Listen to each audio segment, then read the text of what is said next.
तो hello dear students and friends, आज की इस वीडियो में बात करने वाले हैं United India Insurance UIIC administrative officer recruitment 2023 के बारे में। आप सभी स्टूडेंट्स को बताना चाहेंगे कि यह जो रिक्रूटमेंट निकाले गए हैं इसमें सभी स्टूडेंट्स एलिजिबल हैं। लगभग सारे ग्रेजुएट स्टूडेंट्स के लिए इस फॉर्म को निकाला गया है, जैसे कि बीकॉम हो गए, लॉ वाले स्टूडेंट्स हो जाएंगे, MBBS हो जाएंगे, BSc हो जाएंगे, MSc हो जाएंगे, ग्रेजुएट हो जाएंगे, जो भी अलग अलग प्रकार के अलग प्रकार से यानी किसी भी स्ट्रीम में ग्रेजुएट किए हुए हैं, BTech वाले स्टूडेंट्स हो जाएंगे। सभी स्टूडेंट्स के लिए वैकेंसी को निकाला गया है। तो जानेंगे इस वीडियो में कि इनकी रिगार्डिंग एज लिमिट क्या है, सिलेक्शन प्रोसेस क्या रहेगा, फी कितना आपको पेमेंट करना पड़ेगा, सैलरी आपको कितनी मिलेगी, काम क्या करना पड़ेगा, सिलेक्शन प्रोसेस कैसे होगा, तमाम जानकारी आपको यहाँ पे हम देने का प्रयास करेंगे। तो वीडियो से बने रहिएगा और कंप्लीट वीडियोस को अच्छे से वॉच कीजिएगा। तो चलिए आगे बढ़ते हैं और इस वीडियोस के बारे में कंप्लीट इन्फॉर्मेशन को लेते हैं। सबसे पहले बताते हैं आपको, ये जो इन्फॉर्मेशन है ये एडमिनिस्ट्रेटिव ऑफिसर स्केल 1 के लिए निकाला गया है, जहां की आपका जो इंपॉर्टेंट डेट्स है इस फॉर्म के रिगार्डिंग वो आपका रखा गया है। एप्लीकेशन 24/8/2023 से स्टार्ट होगा भरना। लास्ट डेट अप्लाई फॉर्म का 14/9/2023 होगा।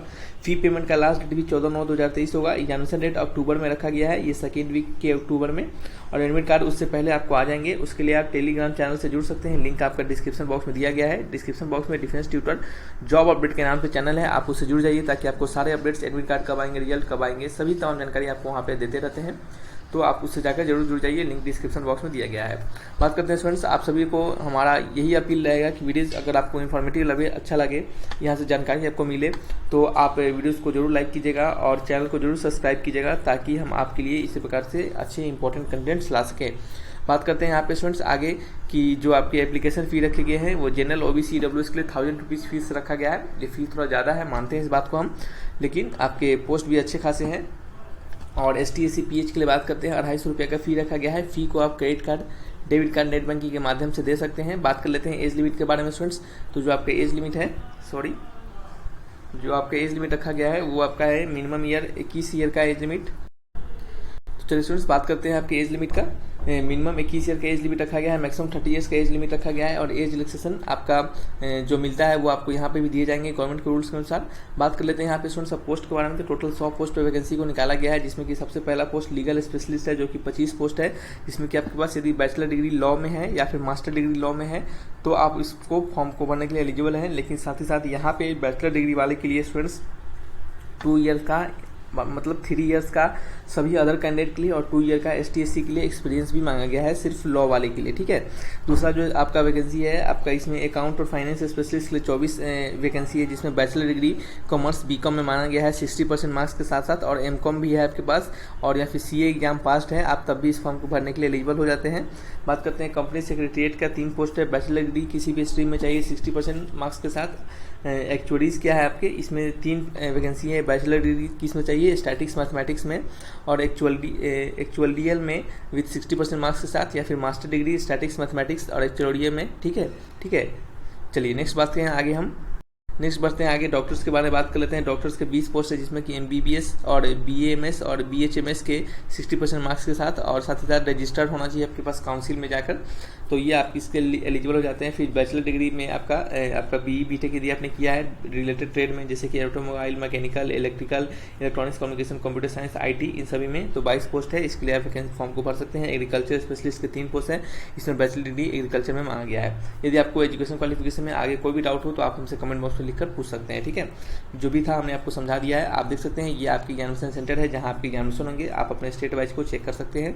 बात कर लेते हैं अब हम ऑफिशियल नोटिफिकेशन के बारे में। तो यह ऑफिशियल नोटिफिकेशन आपका जारी किया गया है, इसके लिए तमाम पोस्ट आप यहाँ से देख सकते हैं, अलग अलग वैकेंसी वाइज, अलग अलग डिसिप्लिन में।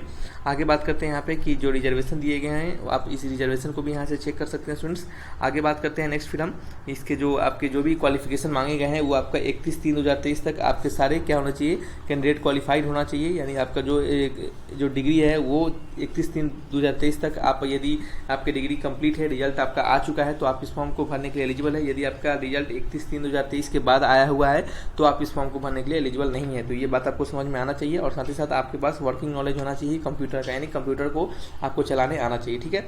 सिंपल सा बात है। नेक्स्ट आपकी बात कर लेते हैं, यदि हम सिलेक्शन प्रोसेस के बारे में बात करें तो यहाँ पे लिखा गया है कि the selection for all discipline except doctor will be made on the basis of overall performance in the online examination test and interview. यानी कहने का मतलब है जो डॉक्टर के एग्जामिनेशन है उनको छोड़कर बाद बाकी सारे पोस्ट के लिए जो आपका सिलेक्शन प्रोसेस रखा जाएगा वो ऑनलाइन एग्जामिनेशन होगा और साथ ही साथ इंटरव्यू होगा, ठीक है।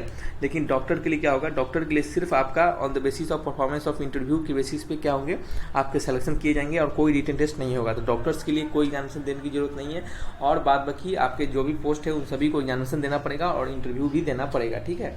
इंटरव्यू ऐसा बहुत हार्ड नहीं होगा, नॉर्मल सा इंटरव्यू यहाँ पे भी होगा। बात कर लेते हैं यहाँ पे, अगर हम आपके क्या क्या एग्जामिनेशन पूछे जाएंगे रिटन एग्जामिनेशन में, तो जैसे कि रीजनिंग हो गया, इंग्लिश हो गया, क्वांटिटी एप्टीट्यूड हो गया, जनरल अवेयरनेस हो गया, ठीक है। और आपके क्या होंगे, आपके जो भी टेक्निकल ट्रेड होंगे, यानी जिस ट्रेड से आपने फॉर्म भरा है, जैसे BE BTech का भरा है तो उससे रिलेटेड क्वेश्चन होंगे, BCom से भरा है तो उससे रिलेटेड क्वेश्चन होंगे। तो ऐसे करके ये आपके 50 क्वेश्चन होंगे, ठीक है। टोटल 150 क्वेश्चन 200 मार्क्स के आपके और 2 घंटे का आपको समय दिया जाएगा, ठीक है। बात कर लेते हैं आपके यहाँ पे, अब हम बेनिफिट्स और सैलरी स्ट्रक्चर के बारे में। तो आपका यहाँ पे आप पढ़ सकते हैं बेनिफिट सैलरी स्ट्रक्चर आपको क्या क्या मिलेंगे, और यहाँ पे साथ ही साथ 88,000 का पर मंथ का आपको अप्रॉक्स क्या होगा मेट्रोपॉलिटन सिटी में आपके ग्रॉस पे मिलेगा, ठीक है। यानी कह सकते हैं 88,000 रुपये तक, यानी 88,000 रुपये तक आपके 55-60 प्लस ही रहेगा सैलरी आपका। और वो आपको मेट्रोपॉलिटन सिटी जो होते हैं वहाँ पे 88,000 तक अप्रॉक्स आपको ग्रॉस पे का सैलरी मिल सकता है, ठीक है। चलिए बात करते हैं यहाँ पे हम आगे कि ये जो आपका जॉब है इसमें आपको क्या क्या काम करने पड़ेंगे। UUIC जो है असिस्टेंट ऑफिसर, उसके जॉब प्रोफाइल क्या है, तो उसके जॉब प्रोफाइल के बारे में समझिएगा। यहाँ पे सबसे पहले आपके पास इंस्पेक्शन एक्जिस्टिंग पॉलिसीज को इंस्पेक्शन करना पड़ेगा, एनालाइज करना पड़ सकता है। जो भी interactive with existing and prospective clients, आपको जो भी क्लाइंट्स होंगे उनसे आपको इंटरेक्ट करना पड़ेगा, उनसे बात करना पड़ेगा। Feeling and management, claims management और के क्लेम्स जो होते हैं उनको आपको फिल करना पड़ेगा।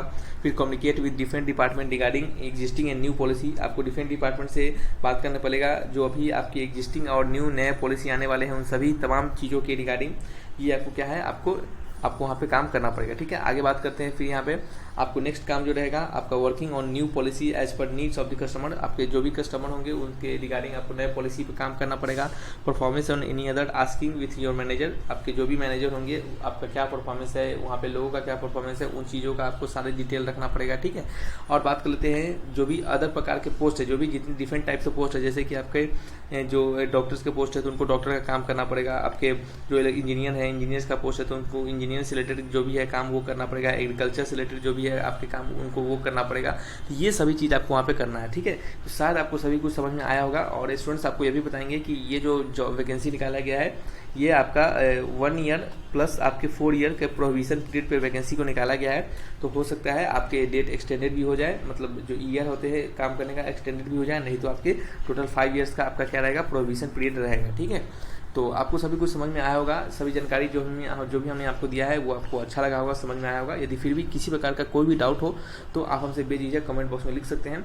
और स्टूडेंट्स आप सभी से हमसे अपील रहेगा कि प्लीज़ वीडियोस अच्छा लगे, इन्फॉर्मेटिव लगे तो वीडियोस को जरूर लाइक करें, चैनल को जरूर सब्सक्राइब करें ताकि हम इसी तरह आपके लिए इन्फॉर्मेटिव वीडियोस आपके लिए ला सकें, ठीक है। तो चलिए रखते हैं इस वीडियो को यहीं पे, मिलेंगे नेक्स्ट वीडियो में। Thanks for watching.